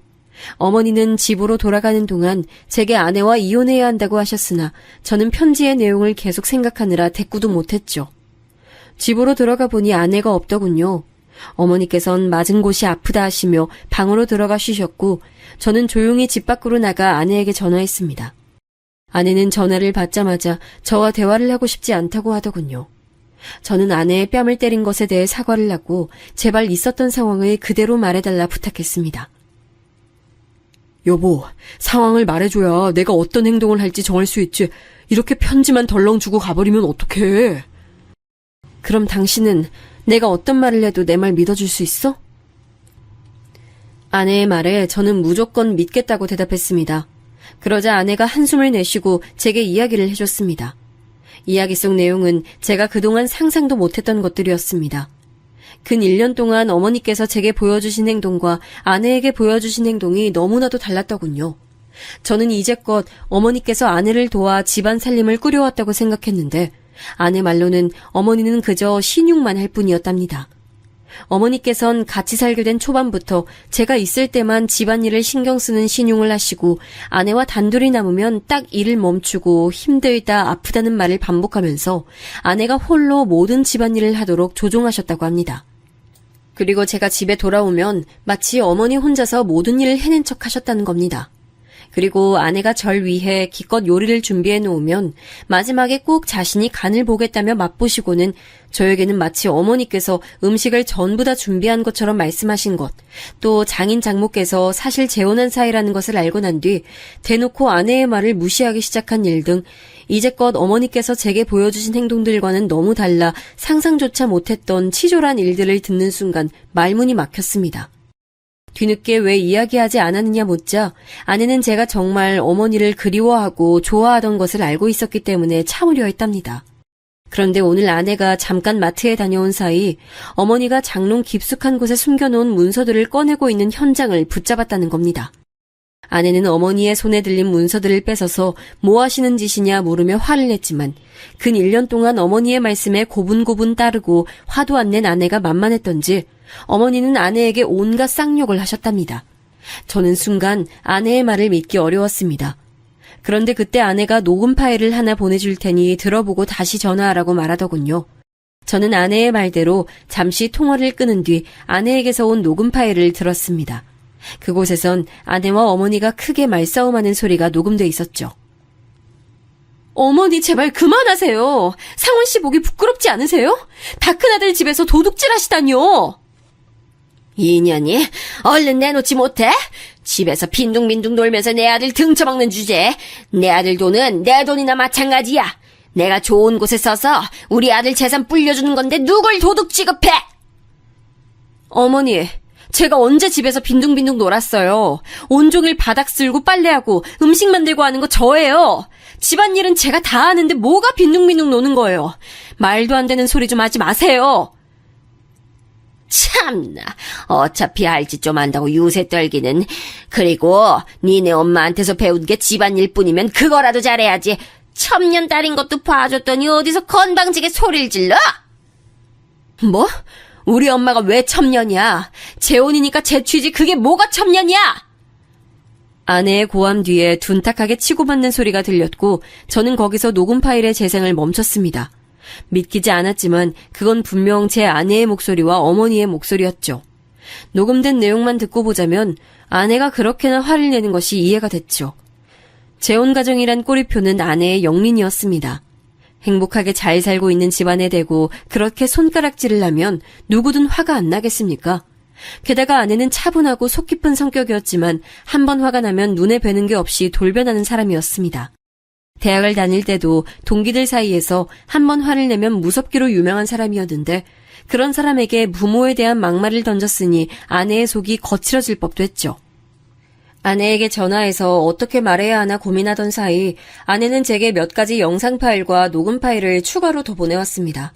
그 영상 파일은 아내가 저와 어머니 몰래 설치해놓은 카메라 영상이었고 음성 파일은 그간 어머니가 제 아내에게 했던 다른 막말들이었죠. 음성 파일 속 어머니는 제 아내를 욕보이는 말을 서슴없이 하셨습니다. 게다가 아내를 못 배운 사람 취급하고 홀대하며 부리는 태도가 가관이라 저는 머리가 차가워지고 참을 수 없는 분노를 느꼈습니다. 영상 파일 속에는 어머니가 집안일을 하는 척하다가 아내를 부려먹는 모습이 고스란히 찍혀 있었습니다. 거기다 아내의 지갑에서 돈을 훔쳐가는 모습까지 찍혀 있더군요. 여태껏 저를 속이고 아내를 홀대하되 못해 하녀 취급하는 어머니의 모습에 깊은 배신감이 느껴졌습니다. 저는 그제야 어머니가 아내를 그리워해 돌아온 게 아니라 사실은 돈이 목적이었던 것을 깨달았죠. 그 자리에서 저는 아내에게 전화를 거는 대신 부동산에 전화했습니다. 그리고 바로 집을 내놓고 은행에 가서 100만 원을 찾았습니다. 그 뒤 아내에게 전화해 제 계획을 말하니 아내는 반드시 그렇게 하라며 제게 동의했습니다. 다음 날 저는 출근하기 전에 어머니께 용돈으로 100만 원을 드렸습니다. 어머니께서 무슨 돈이냐고 물어보지도 않으시고 좋아하시더군요. 저는 원하시는 대로 쓰시라고 말씀드리고 출근하는 척 집을 나섰습니다. 아니나 다를까 제가 집을 나서자 얼마 안 되어 어머니께서 외출하시더군요. 저는 어머니께서 나가시는 모습을 본 뒤 현관 자물쇠 수리업체를 불러 현관 열쇠를 바꿔버렸습니다. 어머니의 짐들은 전부 여행용 가방에 담아 밖에다 세워놓고 쪽지를 써놓았고요. 그리고 출근했습니다. 한창 일하고 있는 와중 어머니께 전화가 오더군요. 업무 도중이라 무음으로 해놓고 나중에 확인해보니 전화만 몇십 통은 와 있었습니다. 뭐가 그렇게 할 말이 있나 싶어 전화를 걸어보니 금방 받으시더군요.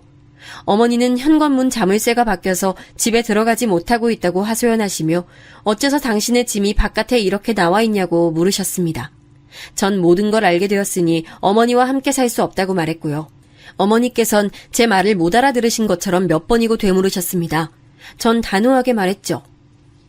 도박 때문에 가족을 버린 것도 모자라 한 번 버렸던 아들을 또 찾아와 가슴에 칼을 꽂아놓고 계속 같이 살 수 있을 거라고 생각하셨어요? 그것도 모자라 아내와 갈라서라고 말하고 아들이 번 돈은 자기 돈이다라고 말하는 게 어디 가족끼리 할 말이에요?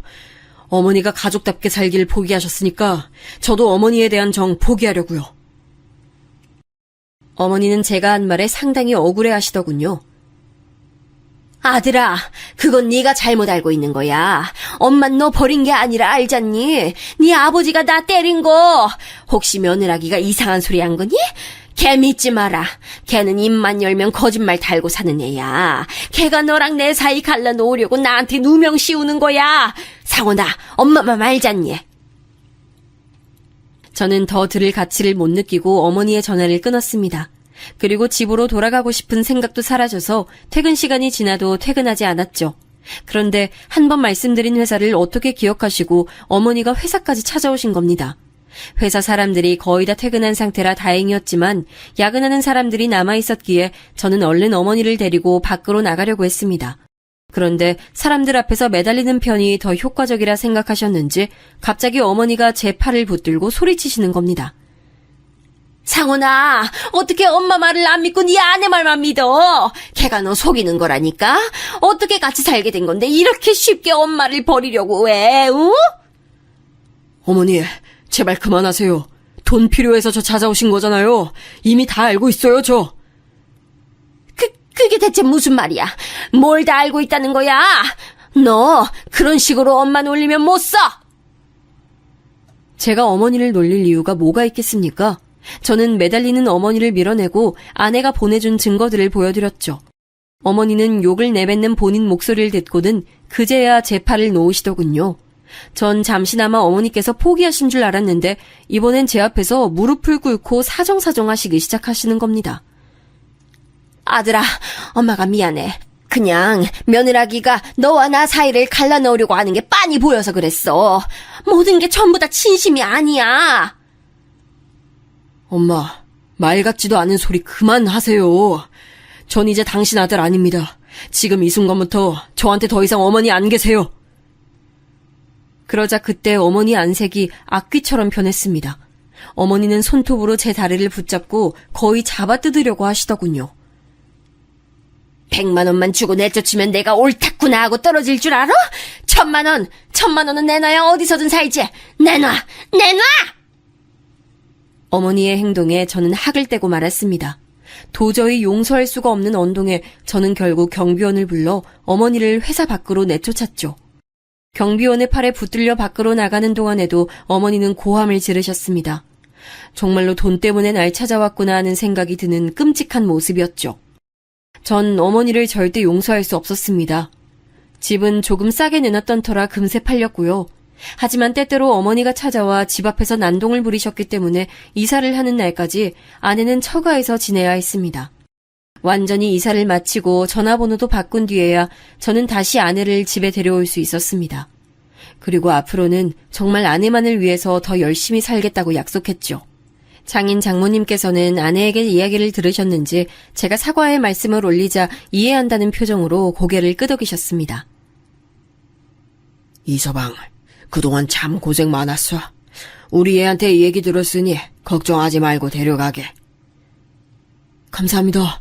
다시는 이런 일 없이 제 아내 꼭 행복하게 해주겠습니다. 그 후 저는 아내와 함께 새로 이사한 집으로 갔습니다. 오랜만에 느껴보는 평화가 달게 느껴졌습니다. 하지만 새로 이사한 집에서 평화를 만끽하던 것도 잠시 어머니께서 자꾸 회사로 찾아오셔서 도저히 참을 수가 없더군요. 저는 결국 이직을 해야 했습니다. 어머니가 알 수 없도록 연락처도 다시 바꾸고 새로운 회사에 들어가니 비로소 제가 어머니와 진짜 연을 끊는 느낌이 나더군요. 지금은 새로운 회사로 이직한 지 시간이 좀 됐지만 아직 그때 생긴 작은 슬픔이 마음 한구석 남아있는 느낌이 듭니다. 하지만 언젠간 괜찮아지리라 생각합니다. 그리고 그때 일만 생각하면 아내에게 너무나 미안하면서 고마운 마음이 듭니다. 누구보다도 제 입장을 먼저 생각해서 어머니를 받아들이기로 하고 우라병이 생길 수도 있는 일들을 증거로 남겨둔 아내의 차분함과 준비성에 감사할 따름이죠. 또 이런 일이 생길 것을 미리 아시고 아내에게 편지를 주고 대비해 두신 아버지의 해안에 감명했습니다. 당신께서 돌아가실 두려움보다도 자식을 먼저 신경 쓰고 돌보는 어버이의 마음이란 얼마나 큰 것인지 그 마음만 떠올리면 코끝이 찡하고 눈시울이 뜨거워집니다. 저도 돌아가신 아버지께 부끄럽지 않게 아내에게 더 잘하면서 열심히 살 생각을 매번 다짐합니다.